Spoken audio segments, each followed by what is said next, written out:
बघा, आजच शहरातल्या सांस्कृतिक केंद्राची इमारत कोसळली आहे. त्याखाली 2 मजूर आणि एक तानबा दगावले. हा बचावलेल्या मुलीचा फोटो आहे. हा जर उद्याच्या पेपरात छापायचा झाला तर शीर्षक काय द्याल? विचार करा आणि सांगा मला.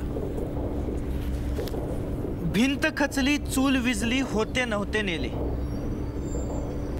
SSC ला दुसरा आलो तो सर शाळेत, मराठीत पहिला. भूमितीत जरा लडबडलो. त्यानंतर SP कॉलेजला ऍडमिशन घेतली सर मी. तुमचं पण तेच होतं ना कॉलेज? खरं तर सर आपण गेल्या वर्षी भेटलो होतो. हो का? हा, तुम्हाला नाही का तो पत्रकार संघाचा पुरस्कार मिळाला होता तेव्हा तुम्ही कोटावळे काकांच्या घरी आला होतात बघा तेव्हा. सर तुमची ती बातमी वाचूनच ठरवलं होतं की आपण पण पत्रकारिता करायची. नाही म्हणजे हे काय मी मला नोकरी मिळावी म्हणून सांगत नाही बरं का, मुद्दाम नमूद करतो. नाही मग आधी नुसतं भेटायचं किंवा फोन करायचा ना. चहा घ्या सर. घ्या. नाही तुम्ही घ्या, माझ्या 8-10 होत राहतील. अहो 2दा केला होता सर फोन मी. ते नेवळेकर म्हणून कोणतरी होते. कोणीतरी नाही, या वर्तमानपत्राचे संपादक असतात. होय काय? हा तेच ते संपादक साहेब होते. त्यांनी फोन उचलला आणि सांगितलं तुम्ही नाही ऑफिसमध्ये. मग त्यानंतर निरोप पण ठेवला होता सर मी. माझ्यामध्ये तसा चांगुल पण आहे बरं का. सर हे काय खडखडलं? ते कुठल्याही न्यूजपेपर ऑफिस हृदय सारखं धडधडत असतं, त्याला टेलिप्रिंटर असं म्हणतात. टेलिप्रिंटर? हां, तिथे UNI PTIच्या न्यूज येतात महत्त्वाच्या, स्टेट लेवलच्या, नॅशनल लेवलच्या. फाडून आणा. हा, त्यांना आयटम्स असं म्हणतात. आयटम्स? सर मार्गदर्शन, थँक्यू. काय भोसले, PTI म्हणजे काय हो? PTI म्हणजे sir press trust of India आणि UNI म्हणजे युनायटेड नेशन्स ऑफ इंडिया. हा करेक्ट. काय कपाळ? हा सर हे PTI वाचा. सर इंग्रजीमध्ये आहे. भाषेची आवड आहे ना तुम्हाला? हो वाचा. Sahitya Ratna awards declare. PM is going to हाँगकाँग tomorrow. CM has announce new scheme. पुरे एक काम करा, ते ट्रान्सलेशनला द्या. त्यांना म्हणाव हे सांस्कृतिक केंद्रासोबत जोडायचं आहे आणि पान नंबर 3 आणि 8 कुठपर्यंत पोहोचलं विचारलं म्हणा भागवत. काय काय करायचो नाही आपण वेड्या वेड्यासारखं. मी मान्य, एकदा भेटून निघालो होतो आणि तू डोक्यावर हात ठेवायचा विसरलास. घरापर्यंत जाऊन धावत आले होते मी परत, आठवते? मी तुला स्मिता पाटील आणि तू मला सुनील गावस्कर नावाने पत्र लिहिणं काय? हे मागे धूळ आहे. काय काय झालं नाही आपण वेगळे झाल्यानंतर. बेल बॉटम गेल्या, जीन्स पॅन्ट आल्या, वाडे जाऊन या इमारती यायला लागल्या. बघ ना, 5 मजली काय ना. रंगीत TV काय आले, म्हणजे ते डिजिटल घड्याळामध्ये एका क्षणात वेळ बदलावी तसं 80चं 89 झालं ना. 80 सालातून 89 सालात डायरेक्ट. कळलंही नाही. आपल्या त्यावेळेच्या पुण्याचे आणि प्रेमाचे अवशेष शिल्लक आहेत आता फक्त. पत्र लिहायचं प्रमाण कमी झालं आता. छे, रोजची 200-250 पत्र असतात वाचकांच्या पत्रव्यवहारात. हो? विविध विषयांवरची. म्हणजे काही लोक तर ठरलेली आहेत, आवर्जून येतात, सांगतात हे चांगलं केलं, ते वाईट केलं. परवा ते पटवर्धन काका आमचे इथं उभं राहून नेवळेकरांना म्हणाले, नेवळेकर वर्तमानपत्रात पुन्हा अशी भाषा वापरली तर जोड्याने आणू म्हणून.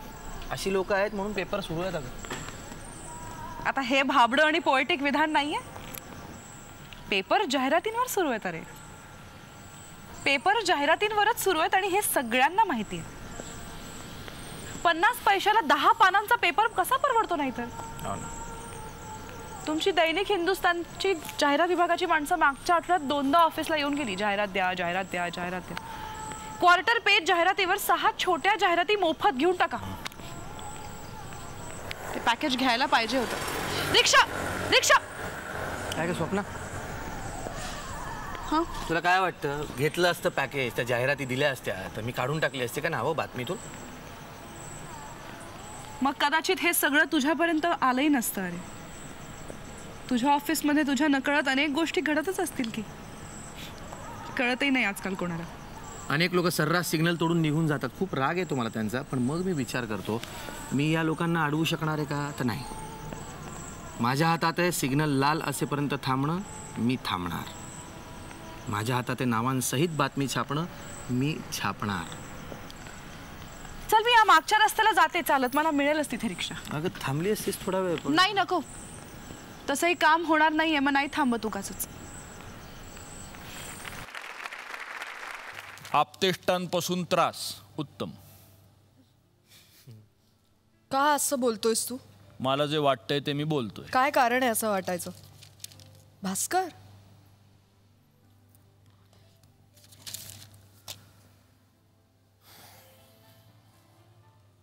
I don't know I have to say this but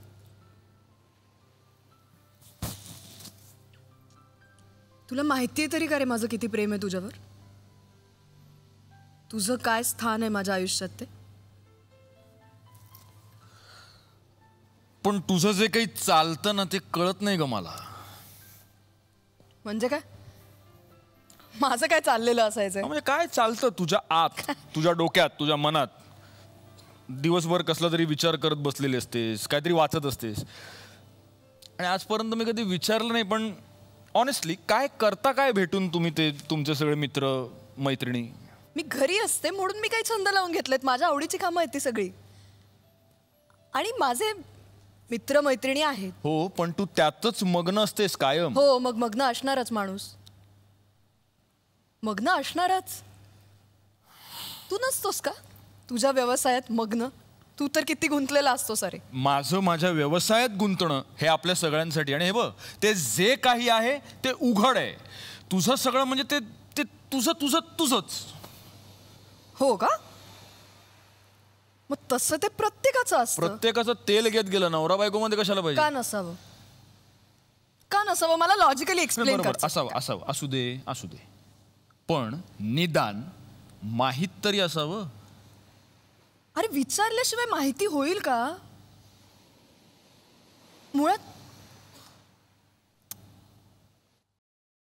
मुळात तुला हे सगळं समजून घेण्यात रस आहे का? इच्छा आहे का? चल ना, मी काही सांगितलं तर ते कळेल का तुला?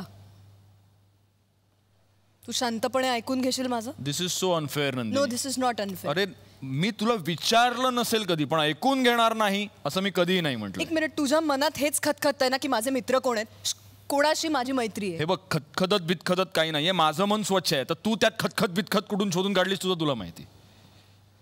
I don't think so. It is so. Okay okay दे. माझी मैत्री होती, गणेश राजोपाध्येशी होती. हा काही कुणी ग्रेट माणूस नव्हता. तो रेल्वेत होता, आपल्या इथं बदली होऊन आला होता. पण जुन्या देवळांचा अभ्यास होता त्याचा छंद म्हणून. त्यातली बरीच माहिती होती त्याला आणि ते सांगायची हातोटी पण होती. पण ते सोड, ते महत्वाचं नाहीये, ते सोड. मुख्य म्हणजे तो आईची शपथ मी ऐकतोय नंदिनी. आणि हे बघ, तू जे काही सांगणारस ना ते सगळं मला ऑलरेडी माहिती आहे. अगं हे प्रत्येक घरात असंच असतं. नवऱ्याचं सर्कल वेगळं, बायकोचं सर्कल वेगळं, मुलांचं सर्कल आणखीन वेगळं. मग तुमची आपापसात मैत्री होते, तुमची ओळख होते. आता तुमचे ते आनंदराव मास्तर माझेही खूप चांगले मित्र झालेत की. हां, मस्त गावाकडचा माणूस आहे, छान गप्पा मारतो, चावट जोक सांगतो, आपल्याला आवडतात.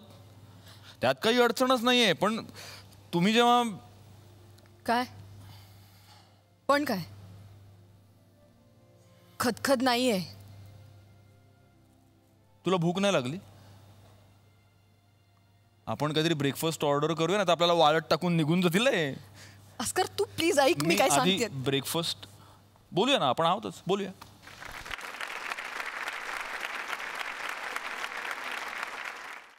हवा येऊन द्या, त्याला हवा येऊन द्या, डोक्याला शॉट नको, हवा येऊन द्या. मी मराठी, झी मराठी.